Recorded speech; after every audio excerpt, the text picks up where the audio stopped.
어머님, 요즘은 다 배달시켜 먹어요. 며느리가 그러더라고요. 명절 차례상 이야기하다가요. 그 말 듣는 순간, 아, 이제 나 혼자 먹으라는 소리구나 싶었어요. 그날 밤 많이 울었어요. 소리 안 나게 베개에 얼굴 파묻고요. 72 먹은 할머니가 명절에 혼자 배달 음식 먹는 모습 상상하니까 너무 처량하더라고요. 근데 말이죠. 지금 전 행복해요. 아니, 행복한 정도가 아니라 이 고요한 삶이 너무 좋아요. 신기하죠? 저도 몰랐어요. 혼자 사는 게 이렇게 편할 수 있는 줄은. 자, 여러분한테 질문 하나 할게요. 혼자 있을 때 제일 무서운 게 뭔가요? 외로움? 맞아요. 근데 더 무서운 게 있어요. 나는 앞으로 쭉 이렇게 살아야 하나? 이 생각이에요. 저도 그랬거든요. 남편 떠나보낸 지 5년째 되던 어느 날이었어요. 저녁 7시쯤 뉴스 보고 있는데 갑자기 숨이 막히더라고요. 집안이 너무 조용해서요. 시계 소리만 똑딱똑딱, TV 소리만 웅성웅성. 아, 내가 지금 뭐 하는 거지? 그 생각이 들면서 무섭더라고요. 자식들 전화? 일주일에 한 번? 통화 3분? 엄마 잘 지내? 응, 나도 바빠. 끊을게. 끝이에요. 친구들? 하나둘 몸 아프다고 안 나와요. 만나면 병원 이야기, 약 이야기뿐이고요. 동창회? 작년에 갔다가 후회했어요. 다들 손자 자랑, 며느리 자랑. 저만 할 말이 없더라고요. 그래서 집에만 있게 됐어요. TV만 친구 삼아서요. 그런데 이상한 일을 보게 되었어요. 제 옆집에 사는 김할머님 있거든요. 똑같이 혼자 사세요. 남편 일찍 여의시고 자식들도 미국 있고요. 근데 이 양반이 항상 밝아요. 아침마다 아파트 단지 산책하시는데 인사하면 꼭 웃으세요. 어느 날 제가 물어봤어요. 선생님, 안 외로우세요? 그랬더니 이렇게 대답하시더라고요. 외로운 게 아니라 고요한 거예요. 고요한 건 좋은 거예요. 뭐라고요? 처음엔 무슨 소린가 싶었어요. 말장난 아닌가 싶었고요. 근데 그 말이 계속 머릿속에 맴돌았어요. 외로움과 고요함. 뭐가 다를까? 그날 밤 잠이 안 오더라고요.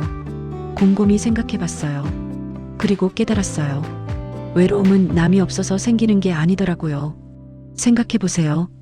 온 식구 다 모였던 명절에도 허전했던 적 있잖아요. 남편하고 같이 살 때도 말 안 통하면 더 외로웠고요. 심지어 손자들이 집에 왔을 때도 시끄럽기만 하지 외롭더라고요. 애들은 핸드폰만 보고 저하고는 대화도 안 하고요. 반대로 어떤 날은 혼자 있어도 속이 편하네요. 언제냐고요? 내가 나를 잘 챙긴 날이에요. 맛있는 거 해먹고, 날씨 좋을 때 산책하고, 좋아하는 드라마 보고, 일찍 자고. 그런 날은 외롭지 않아요. 그제야 알았어요. 외로움은 남 때문이 아니라 내가 나를 잘 모를 때 생긴다는 걸. 근데 문제가 있어요. 어떻게 하면 혼자 있어도 평온할 수 있을까요? 그냥 마음 먹는다고 되는 게 아니잖아요. 저도 수없이 다짐했어요. 긍정적으로 살자. 외롭다는 생각하지 말자. 근데 저녁만 되면 또 허전하고 주말만 되면 또 우울하고 그러다가 발견한 게 있어요. 평온한 사람들한테는 공통점이 있더라고요. 제 친구 최 선생님, 옆집 김 선생님, 복지관에서 만난 박 선생님. 이분들 다 혼자 사는데 표정이 밝아요. 제가 집요하게 물어봤어요. 도대체 어떻게 사시는 거예요? 그랬더니 다들 비슷한 얘기를 하시더라고요. 별거 아니에요. 그냥 매일 하는 게 있어요. 매일 하는 거? 거창한 거 아니었어요. 아주 작고 사소한 것들이었어요. 근데 그게 진짜 효과가 있더라고요. 저도 하나씩 따라 해봤거든요. 그랬더니 석 달 만에 완전히 달라졌어요. 여러분도 할 수 있어요. 나이 많아서 늦었다고요? 아니에요. 저도 72에 시작했어요. 귀찮다고요? 처음에만 힘들어요. 일주일만 하면 몸이 알아서 움직여요. 효과 있을까 싶으시다고요?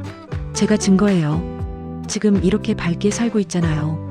오늘 제가 말씀드릴 건 바로 혼자 있어도 마음 평온한 사람들이 매일 하는 습관 3가지예요. 첫 번째, 하루를 지키는 작은 리듬. 두 번째, 외로움을 물리치는 마음 관리법. 세 번째, 나를 단단하게 만드는 고유한 시간. 이 3가지만 알면 돼요. 진짜 간단해요. 그리고 한 가지 더. 하게 되면 자식들한테 짐이 되지 않아요. 자식들이 제일 걱정하는 게 뭔지 아세요? 엄마가 우울해하는 거예요. 전화하면 한숨 쉬고 만나면 눈물 글썽이고, 근데 엄마가 밝으면 자식들도 편해요. 전화도 더 자주 해요. 엄마 요즘 밝아졌네 하면서요. 저희 딸도 그래요. 제가 달라지니까 더 자주 연락해요. 제 얘기를 듣고 싶어 하더라고요. 이게 진짜 효과예요. 자, 준비되셨죠? 지금부터 하나씩 알려드릴게요. 메모하실 필요 없어요. 그냥 편하게 들으세요. 듣다 보면, 아, 이거 나도 할 수 있겠네 하는 게 꼭 있을 거예요. 그것 하나만이라도 내일부터 시작해보세요. 일주일만 해보세요. 분명 달라질 겁니다. 자, 그럼 시작할게요. 평온한 사람들한테는 공통점이 있어요. 바로 하루의 리듬이 있다는 거예요. 저도 처음엔 아침에 눈 뜨면 시계부터 봤어요. 아, 또 아침이네. 이러면서 침대에 1시간씩 누워있고, 점심은 대충 라면 끓여 먹고, 저녁은 김치에 밥 한 공기. 그렇게 하루가 가더라고요. 그런데 이게 문제였어요. 하루가 흐물흐물하니까 마음도 흐물흐물해지는 거예요. 그래서 제가 시작한 게 있어요. 정해진 시간에 일어나기. 처음엔 힘들었어요. 누가 시키는 것도 아닌데 왜 일찍 일어나? 이랬거든요. 근데 일주일 해보니까 신기한 일이 일어났어요. 몸이 가벼워지더라고요. 아침 7시에 일어나서 제일 먼저 뭐 하는지 아세요? 창문 열고 바람 한번 쐬는 거예요. 그냥 딱 1분. 깊게 숨 쉬고요. 이게 뭐라고? 근데 이 1분이 하루를 바꿔요. 오늘도 시작이네 하는 기분이 드는 거예요. 그 다음엔 물 한 잔 천천히 마시고요. 화장실 다녀오고, 세수도 해요. 머리 빗고요. 이 순서가 매일 똑같아요. 에이, 뭐 그런 것까지 하실 수도 있는데요. 이게 중요해요. 나이 들면 기억력도 떨어지고 몸도 말 안 들을 때 많잖아요. 그럴 때 하루가 들쭉날쭉하면 정신이 더 없어져요. 근데 매일 똑같은 순서로 움직이면 몸이 알아서 움직여요. 머리로 생각 안 해도 되는 거죠. 아침 먹는 것도 정해뒀어요. 월수금은 미역국에 밥, 화목토는 빵이랑 우유, 일요일은 칼국수. 별거 아닌 것 같죠? 근데 이게 저한테는 하루의 기둥이에요. 점심 뭐 먹을지 고민 안 해도 되고 장 볼 것도 명확하고요. 그냥 머리가 편해져요. 그리고 또 하나, 오후 3시에는 무조건 밖에 나가요. 아파트 단지 한 바퀴만 돌아요. 비 오면 복도라도 걷고요. 이것도 빼먹지 않아요. 처음엔 뭐하러 나가나 싶었는데 한 달 하니까 무릎도 덜 아프고 잠도 잘 오더라고요. 그리고 신기한 게 산책하다 보면 사람도 마주쳐요. 경비 아저씨한테 안녕하세요 하고, 옆집 할머니 만나면 날씨 좋네요 하고요. 이 짧은 대화 몇 마디가 하루를 외롭지 않게 만들어요. 말을 하니까 내가 살아있다는 느낌이 드는 거예요. 저녁에는 딱 8시까지 TV 뉴스 보고 9시 반에 씻고 10시 반에 불 끄고 누워요. 이렇게 하루를 같은 리듬으로 보내면 하루가 무너지지 않아요. 저는 이걸 나만의 시간표라고 불러요. 초등학교 때 시간표 있었잖아요. 그것처럼 제 하루에도 시간표가 있는 거예요. 누가 봐주는 것도 아니고 칭찬해주는 사람도 없지만 오늘도 내가 나를 잘 돌봤다는 느낌. 이게 쌓이면 마음이 단단해져요. 혼자 사는 게 무섭지 않고 내일이 두렵지 않아요. 왜냐면 내일도 오늘처럼 하면 되거든요. 이게 바로 평온한 사람들의 첫 번째 비결이에요. 작지만 반복되는 리듬. 그게 하루를 지켜줘요. 자, 이제 두 번째 습관 말씀드릴게요. 똑같이 혼자 있어도 어떤 날은 괜찮고 어떤 날은 눈물 나잖아요. 차이가 뭘까요? 바로 마음이 어디를 보고 있느냐는 거예요. 저 예전에는 이랬어요. 혼자 밥 먹다가 갑자기 눈물이 나는 거예요. 나는 왜 이렇게 됐을까? 하면서요. 특히 명절 때요. 옛날 생각나죠. 온 식구가 모여서 밥 먹고 떠들고 그랬던 때. 그런 생각하면 밥맛이 없어져요. 근데 어느 날 깨달았어요. 과거만 보니까 슬픈 거구나. 그래서 마음의 방향을 바꿨어요. 과거 말고 지금 이 순간을 보기로요. 어떻게 하느냐고요? 아침에 일어나면 제일 먼저 창문 열고 날씨를 봐요. 그리고 혼잣말로 이렇게 말해요. 오늘은 맑네. 좋아. 오늘은 흐리네. 그래도 시원하겠네. 날씨에 좋고 나쁨을 안 붙여요. 그냥 있는 그대로 받아들여요. 이게 감정도 마찬가지예요. 어떤 날은 이유 없이 기분이 처지잖아요. 그럴 때 예전 같으면 나 왜 이러지? 정신 차려. 이랬거든요. 근데 이제는 달라요. 아, 오늘은 기운이 없구나. 그럴 수도 있지 하고 넘어가요. 이걸 감정에 이름 붙이기라고 해요. 저는 제 친구한테 배웠어요. 그 친구가 그러더라고요. 감정을 억누르면 더 커져. 그냥 아, 나 지금 허전하구나 하고 인정해봐. 처음엔 이상했어요. 그냥 넘어가면 되지 뭘 일부러 들여다보나 싶었거든요. 근데 해보니까 신기해요. 이름을 붙이면 감정이 잦아들어요. 예를 들어볼게요. 저녁 먹고 설거지하는데 갑자기 허전한 거예요. 그럴 때 저는 이렇게 해요. 나 지금 조금 외롭구나. 그리고 혼자 물어봐요. 왜 외롭지? 뭐가 필요하지? 그러면 답이 나와요. 아, 누구한테 전화하고 싶구나 하고요. 그럼 바로 전화해요. 동생한테든 친구한테든. 목소리만 들어도 마음이 풀려요. 이게 중요한 이유가 뭐냐면요. 감정을 그냥 쌓아두지 않는 거예요. 물도 고이면 썩잖아요. 감정도 마찬가지예요. 그냥 내버려두면 우울이 돼요. 그래서 저는 매일 저녁 9시에 마음 점검 시간을 가져요. 침대에 누워서 오늘 하루를 되짚어봐요. 오늘 기분은 어땠지? 뭐가 좋았지? 뭐가 좀 속상했지? 이렇게 스스로한테 물어보는 거예요. 그리고 작은 수첩에 한 줄만 써요. 오늘은 날씨가 좋아서 기분 좋았다. 오늘은 허리가 아파서 힘들었다. 이렇게 짧게요. 이거 한 달만 해보세요. 정말 달라져요. 내 감정을 내가 챙기니까 마음이 주인 없이 떠돌지 않아요. 외로움도 마찬가지예요. 외로움이 찾아오면 왜 왔니? 하고 물어봐요. 그럼 외로움도 대답해요. 너 오늘 말을 안 했잖아 하고요. 그럼 다음 날은 꼭 밖에 나가서 누구한테든 말을 걸어요. 날씨 좋네요 한마디라도요. 외로움을 피하는 게 아니라 외로움과 대화하는 거예요. 이게 바로 평온한 사람들의 두 번째 비결이에요. 마음을 들여다보고 이름 붙이고 필요한 걸 채워주는 것. 이제 마지막 습관이에요. 이게 제일 중요해요. 혼자 사는 사람한테 제일 필요한 게 뭔지 아세요? 나만의 시간이에요. 혼자 사는데 시간은 다 내 거 아니야? 하시겠지만 그게 아니에요. 그냥 시간이 흐르는 거랑 내가 의미를 담은 시간은 달라요. 저는 오후 2시부터 3시까지 나만의 시간이에요. 이 시간에는 딱 하나만 해요. 손으로 뭔가를 만지는 거요. 어떤 날은 뜨개질하고, 어떤 날은 그림 그리고, 어떤 날은 반죽을 치대서 호떡을 부쳐요. 왜 이러냐고요? 손을 움직이면 머리가 비워지거든요. 생각이 복잡할 때 설거지하면 좀 나아지잖아요. 그것처럼 손을 쓰면 마음이 정리돼요.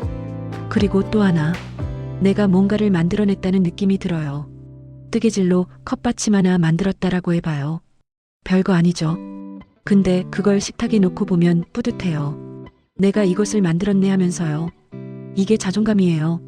나이가 들면 자존감이 떨어지기 쉽거든요. 아무것도 안 해도 하루가 가니까요. 근데 작은 걸 만들면 나 아직 쓸모있네 하는 기분이 들어요. 제 친구는 매일 저녁 6시에 일기를 써요. 손으로요. 컴퓨터가 아니고 노트에 펜으로 써요. 왜 손으로 쓰냐고 물었더니 이러더라고요. 손으로 쓰면 마음이 같이 나와. 맞는 말이더라고요. 저도 가끔 펜 들고 끄적이면 속이 시원해져요. 그리고 이것도 중요해요. 주변 정리. 혼자 살면 아무래도 집이 어지러워지기 쉽죠. 뭐 누가 보는 것도 아닌데 하면서 대충 살게 되고요. 근데 이게 문제예요. 집이 어지러우면 마음도 어지러워요. 저는 매일 아침 침대 정리해요. 이불 개고 베개 턱턱 쳐서 세우고요. 그깟 이불 뭐 하실 수 있는데요. 이게 진짜 달라요. 깔끔하게 정리된 침대 보면 오늘도 시작 잘했네 하는 기분이 들어요.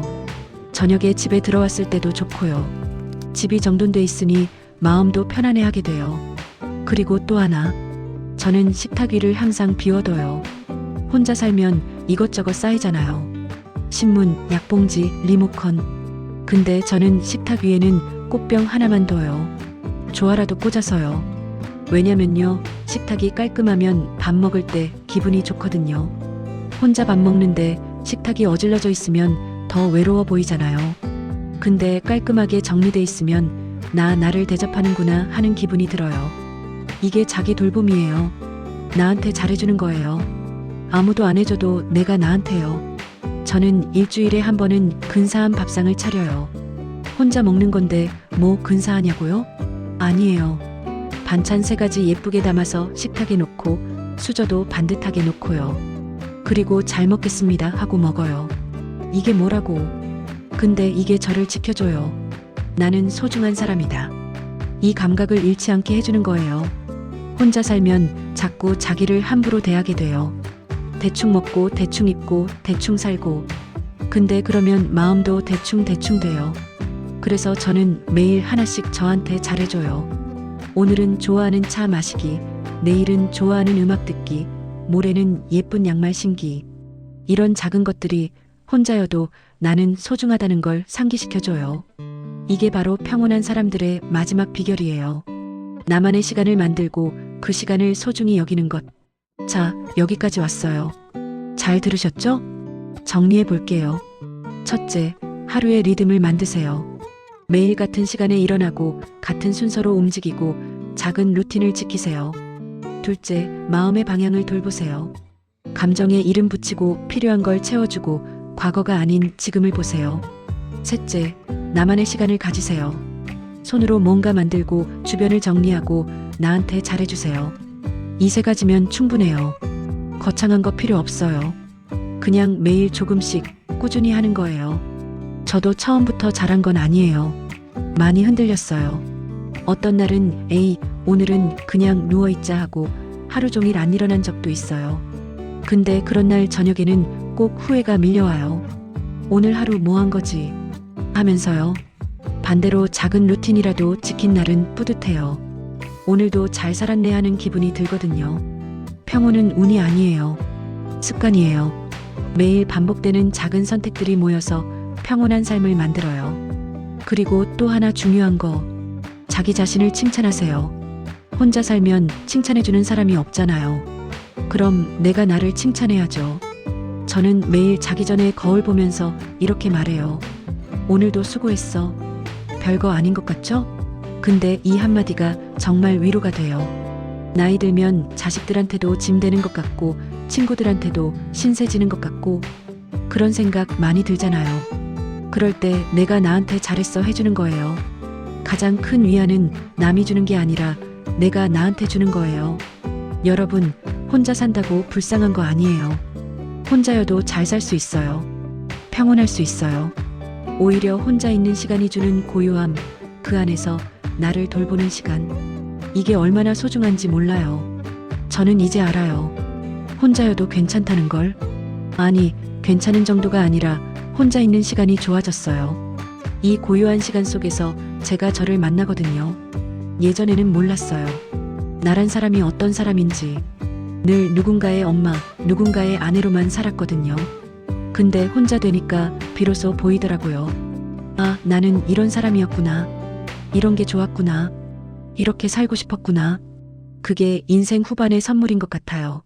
진짜 나를 만나는 시간. 여러분도 두려워하지 마세요. 혼자 있는 시간을 친구 삼으세요. 그 속에서 나를 돌보고 나를 칭찬하고 나를 사랑하세요. 그럼 어느새 외로움 대신 평온이 찾아올 거예요. 오늘도 내일도 모레도 하루하루 나를 소중히 대하면서 살아가세요. 그게 바로 우리가 우리를 지키는 방법이에요. 자, 오늘 이야기 여기까지입니다. 도움이 되셨으면 좋겠어요. 아, 그리고요. 여러분의 하루는 어떠세요? 어떤 작은 루틴을 가지고 계신가요?